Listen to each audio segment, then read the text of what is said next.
Assalamualaikum warahmatullahi wabarakatuh. Perkenalkan, nama saya Muhammad Agil Awaludin. Di sini saya akan menyelesaikan tugas dari dosen pengampu matkul Sirah Nabawiyah Bapak Drian Prayoga mengenai sejarah dakwah Nabi Muhammad SAW. Sebelum masuk ke pembahasan, saya akan menjelaskan apa saja yang akan dibahas pada video ini. Yang pertama, kondisi masyarakat Mekah sebelum kenabian. Yang kedua, sejarah dakwah Rasulullah SAW periode Mekah. Yang ketiga, substansi dakwah Rasulullah SAW. Yang keempat, strategi dakwah Rasulullah SAW. Dan yang terakhir adalah reaksi terhadap dakwah Nabi Muhammad SAW. Selanjutnya, kondisi masyarakat Makkah sebelum kenabian.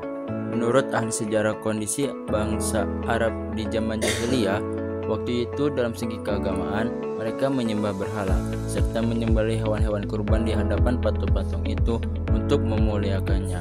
Mereka pada umumnya tenggelam dalam kemusyrikan dan dalam kehidupan yang berpecah belah serta saling berperang. Setiap sengketa yang timbul di kalangan mereka serahkan penyelesaiannya kepada para pemimpin mereka. Selanjutnya, substansi dakwah Rasulullah SAW pada periode Makkah. Dakwah yang dilakukan beliau pada intinya adalah menegakkan kalimat tauhid, yaitu la ilaha illallah dengan segala konsekuensinya. Menegakkan kalimat tauhid tersebut bukanlah perkara yang sangat mudah, sebab hal itu harus diikuti dengan sikap dan perbuatan yang nyata dalam kehidupan sehari-hari.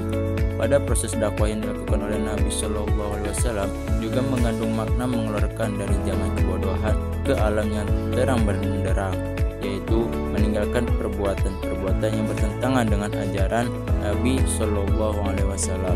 Selanjutnya, strategi dakwah Rasulullah SAW pada periode Makkah. Yang pertama, dakwah secara terang-terangan. Firman Allah dalam surat Al-Hajar ayat 94 yang intinya memerintahkan kepada Nabi untuk mensiarkan Islam secara terang-terangan. Maka mulailah beliau mengajak secara terang-terangan kepada penduduk Mekah agar menyembah Allah. Dengan cara dakwah ini, mulailah Nabi dan agama Islam yang beliau sampaikan menjadi perhatian dan bahan pembicaraan masyarakat kota Mekah. Pada awalnya, mereka menganggap dakwah beliau itu dianggap sebuah gerakan yang tidak mempunyai dasar dan tujuan yang benar, sehingga mereka bersikap acuh kepada beliau dan ajarannya. Namun seiring dengan perjalanan waktu, dakwah beliau tidak semakin surut, bahkan pengikut beliau semakin bertambah banyak.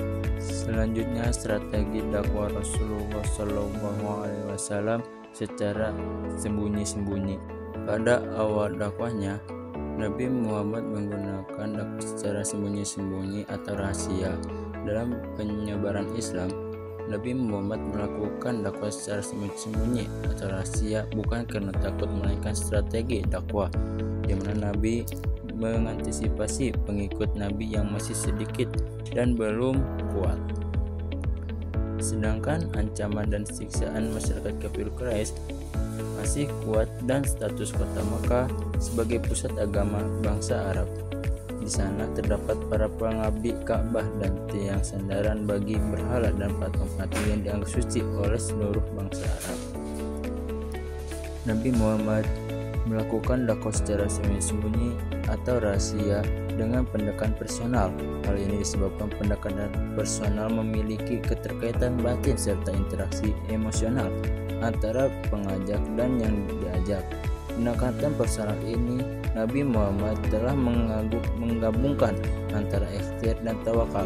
Artinya, Nabi dalam berdakwah memperhatikan situasi dan kondisi yang ada. Nabi Muhammad melaksanakan dakwah secara sembunyi atau rahasia selama 3 tahun. Pertama, Nabi menawarkan Islam kepada orang-orang terdekat, keluarga besar serta sahabat-sahabat karib beliau. Mereka diajak untuk memeluk Islam. Dalam sejarah Islam dikenal sebagai as-sabiqun al-awwalun atau orang-orang yang paling dahulu dan pertama masuk Islam. Mereka adalah Khadijah bin Khuwailid, yang kedua Zaid bin Harisah, yang ketiga Ali bin Abi Thalib, dan keempat adalah Abu Bakar. Selanjutnya, reaksi masyarakat Makkah terhadap dakwah Rasulullah. Yang pertama, mereka meyakini bahwa apa yang disampaikan Nabi adalah berdasarkan wahyu. Yang kedua, keteladanan Nabi Muhammad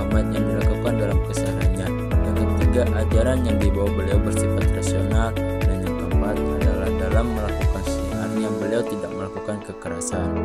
Selanjutnya, reaksi masyarakat Makkah terhadap dakwah Nabi yang menolak ajarannya.